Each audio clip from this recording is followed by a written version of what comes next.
I've been creating art for as long as I can remember. I've always been the art kid in school, and I took pride in being the center of attention because of that. I always tied my identity so close to the things I could make to show off to people, and ultimately, art is what made me who I am. But who am I without it? Hello, welcome to May Illustration, where I basically illustrate art in my life and everything in between. Oh yeah, this is my pet chicken. His name is Dun Dun. He's a very good boy, and he's going to be joining us in our video today. Give him some love in the comments. Okay, so let's start from the very beginning. I took a pretty long break from making art for a while. I still made art every now and then whenever I was prompted to, whenever I would collab with friends, or whenever I randomly had an idea and I just felt like drawing. But it's been a really long time since I've drawn vigorously like how I used to, because when I was younger, I used to draw like every single day, and I used to just sit down and draw for hours. I would never get tired of it, but in general, on my break, I wasn't drawing at all. I wasn't doing anything creative really. The reason that I took a break in the first place is because I was feeling really burnt out, and I just wasn't motivated to draw anymore because it wasn't making me happy anymore. Basically, I just got really consumed by the attention I was getting, and I got obsessed with the numbers. I think a lot of artists out there can probably relate to what I'm saying. When you're an aspiring artist and you're trying to make a living out of it, you have to know what your audience is. You have to know like what posts are doing well and what posts aren't doing well, because that's how you're going to get your business out there, and that's how you're going to grow your audience, right? Eventually, like it just became too much for me. Like I got too obsessed. How many likes I was getting, how many people were commenting, how many followers. I just got so fixated on trying to grow to the point where I lost my passion for just doing art. It just wasn't the same feeling anymore. And also because I was trying to grow so much on social media, like I put so much pressure on myself to make every drawing amazing, and I tried so hard to make every drawing better than the last one, and that was really detrimental to my relationship with art because it just wasn't fun anymore, because I was so focused on doing what I thought everyone else wanted to see, and I was focused on doing stuff that like I didn't necessarily enjoy, but I was just doing because I thought it would get likes or get me more attention and more followers. So yeah, in short, perfectionism and the pressure of being good is what ruined my relationship with art and my passion for it. But after going on a break, reflecting on everything, reflecting on my relationship with art and why I used to love it in the first place, and after, of course, prioritizing my mental health and my well-being, I realized that all the attention I was getting, at the end of the day, it really doesn't matter. There is so much more to life than just getting 1,000 likes on a post. Just because you get a lot of likes or even no likes at all, it doesn't mean that you're not a great artist. It doesn't mean that you're not good at what you do. It has nothing to do with your worth and how much value you bring to the platform. It's hard to understand the algorithm sometimes, especially like since Instagram is not really catered to artists. So it's really difficult for new and aspiring artists to grow if you're not like pumping out videos and reels and posts every single week and posting on your story 24/7. It's really hard to balance all that, especially if you have other priorities in your life like school and work, and you have to commute and all that, which is something I was dealing with at the time as well. But I've already talked about these kinds of struggles in my videos in the past. You can definitely go check them out. But today I kind of just want to talk more about my path, going from doing art every single day to taking a really long break and then slowly easing my way back into doing art, and how I got there. After I started to remember all those things, I also started to remember why art was so important to me in the first place and why I loved it so much. The reason being, it's because I got to express myself. I got to show others how I view life through my lens in my art. And I think that's what's so beautiful about each and every artist. It's not about conforming and doing the exact same thing that everyone else is doing. It's about really taking what you see and using that to create art so that you can teach other people about your perspective on life and how you see things. And I think that's so beautiful because that creates a community where you can learn from other people and grow. And what really makes art so interesting is that no artist views life in the same way. Like everyone sees things differently. That's something that, like, for example, AI art can't replace. But yeah, with that being said, let's start talking about how I got back into art and how you can as well.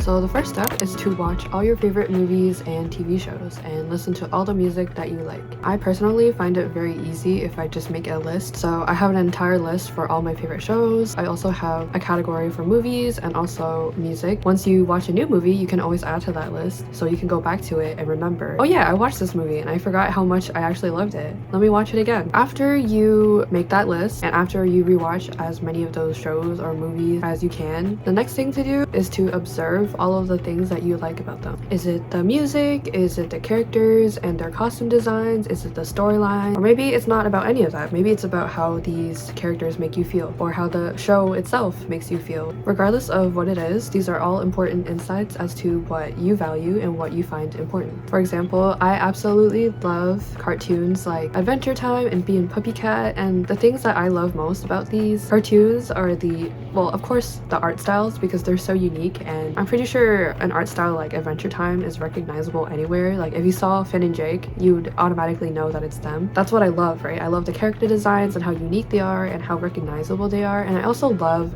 the music that they put into these cartoons. It just provides like a sense of comfort. That's just a feeling that I love to have when I'm watching and consuming content. So yeah, whatever thought you have while watching any of these or listening to any music, make sure you write it down immediately so that you don't forget about it, and this will be useful later on.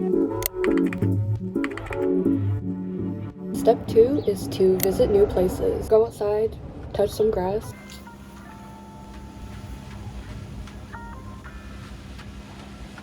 Visit that cafe or restaurant that you've been eyeing. Take some time to go out with some friends. These memories that you make with your friends are going to be what helps you bring yourself back down to reality, and these things are going to be valuable to you because you're going to be able to look back at them and remember them, and these things can inspire you. Not only that, but the memories that you make with the people you love and the memories you make going outside again will remind you that there's so much more to life than likes and numbers that you see on a post. Really take some time to explore your city, and if your city isn't interesting enough, go and explore another one. So yeah, after you visited a bunch of new places or revisited places that you love, make sure to write it all down in a list, and also write down all the things that you liked about the place, whether it be the vibe, the atmosphere, the layout, what inspired you about it, and make sure to keep that for a future reference as well.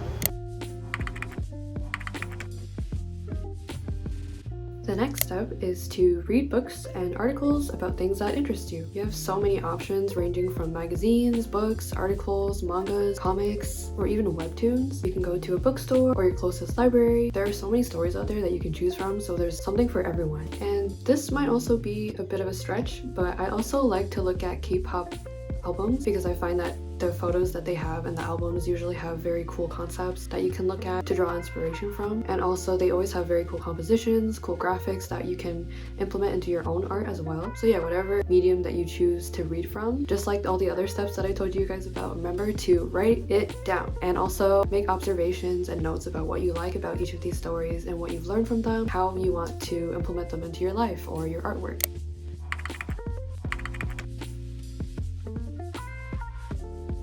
Alright, so the next step is to immerse yourself into the art community. Being surrounded by other creatives can broaden your perspective on things or add to what you already know about art. Talking to different people with levels of experience can get you excited about art again, and hearing other people's perspectives on what they think about art and how they got to where they are can definitely help you get inspired again and want to create. And you can also immerse yourself into the art community in a number of different ways. So for example, you can do art collaborations, you can watch art videos on YouTube and read other people's comments, be on top of trends that are happening. You can do art challenges, artist support, or draw this in your style challenges, or you can even join artist group chats. Lately, I've been seeing a lot more art Discord servers, and honestly, I've been thinking of making my own as well. I have a few friends who also do art, and I was thinking it would be really cool to have like a little chat where we can all just post the things that we've been making.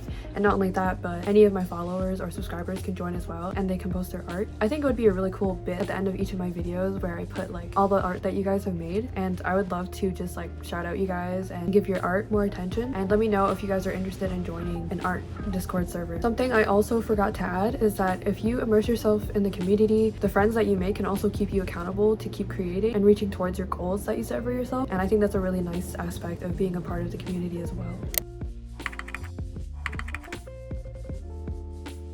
After completing all of the steps, or continuously repeating all of the steps, you should now have an entire complete library of things that inspire you and motivate you, and things to remind you of aspects that are important to you, whether it be environment, feeling, how something makes you feel, the storyline, the design of something. And because you have an entire list of different categories of things that you like, you can always refer back to your list, and you can always jump from category to category depending on what you feel like, and they can always act as a motivator or an inspiration for you. If it it gets to the point where none of those things on your list are really inspiring you anymore, you can still go through the steps one by one again, but try new things. Like you can always go to a new place. There's always something to explore, you know? There's always new music coming out, there's always new movies, new TV shows that you can add to your list. Right, like I said, you can always go back and repeat these steps as much as you need to. It's really not a race. Like there's no rush, there's no right or wrong way on how to get back into art, there's no deadline of when you should get back into art. It's all about learning what you're comfortable with and what you're ready for. But anyway, yeah, those are the main things that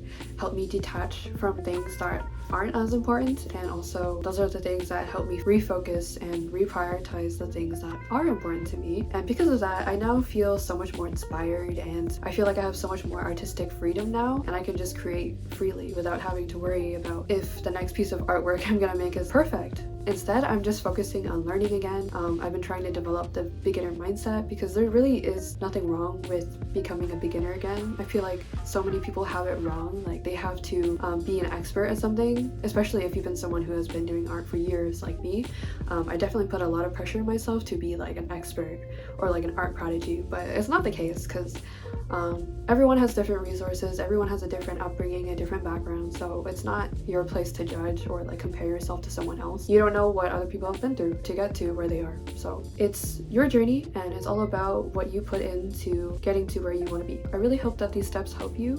If you have any other tips or advice, make sure to comment them down below so that other people can see them as well, and you can also help other people, and you can also help me because I'm not perfect. I don't know everything, you know, like there might be things out there that I haven't tried that would actually help me a lot as well. I know getting back into art can seem really scary, but I promise you there are so many people out there that are waiting for you, and they are waiting for you to bless them with what you have in store. You have so much potential. If no one has told you yet, you have so much potential, and you are capable of doing what you want to do. You are completely capable of achieving all of your goals and creating all the artwork you want. Even if you're not an artist and you watch this video all the way to the end, I just want you to know that you're capable, period. You are fully capable of accomplishing all of your goals. You can do it. Make sure to be gentle with yourself. Don't be too hard on yourself. Always make sure to try and push yourself out of your comfort zone, but like don't beat yourself up if things don't go your way, alright? It's all a process. We're all learning, we're all growing, and the most important thing is to help one another and make sure that like no one feels alone and that we're all supporting each other. I really hope that this video helped you. Okay, with that being said, that is all for this video, and I will see you in the next one. Bye!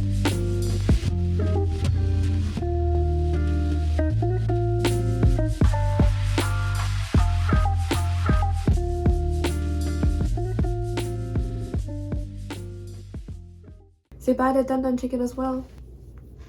Bye guys!